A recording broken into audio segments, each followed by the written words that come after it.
This piece is called Alchemy.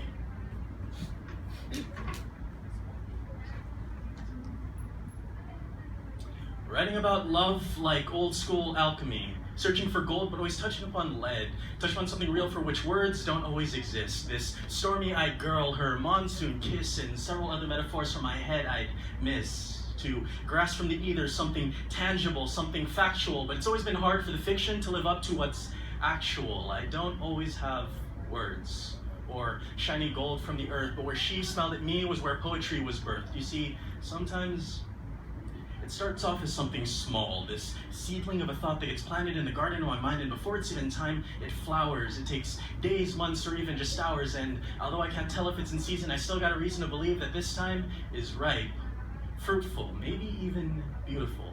Because you see, love comes when you least expect it, and when it comes, you don't in the least bit inspect it. You know just what it is. The first time that I saw you, the first thought that popped into my head was, damn.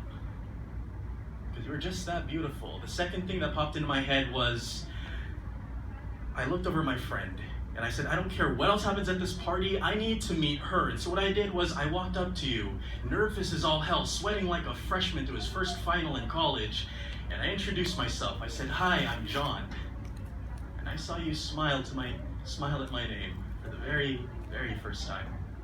Because you see, I think that's just the kind of leap of faith you need to take in writing about love. It starts with tearing down all your preconceived notions of what it means to fall, and how hard do hearts actually break, and what's it take to get others to feel what you feel, because no matter how fabricated the tale, you always inject a little bit of what is real. You verbalize a couple of internal lies that you've been hiding so that you can eternalize your vulnerabilities to an audience. And it's never been the man on the stage, it's never been the people in the seats, but the man on the stage who needs to be the most careful listener. Because after a while, you tear down all the fancy words and flashy rhymes and realize that you wrote an essay to say what only ever needed 3 words. I love you. I love you.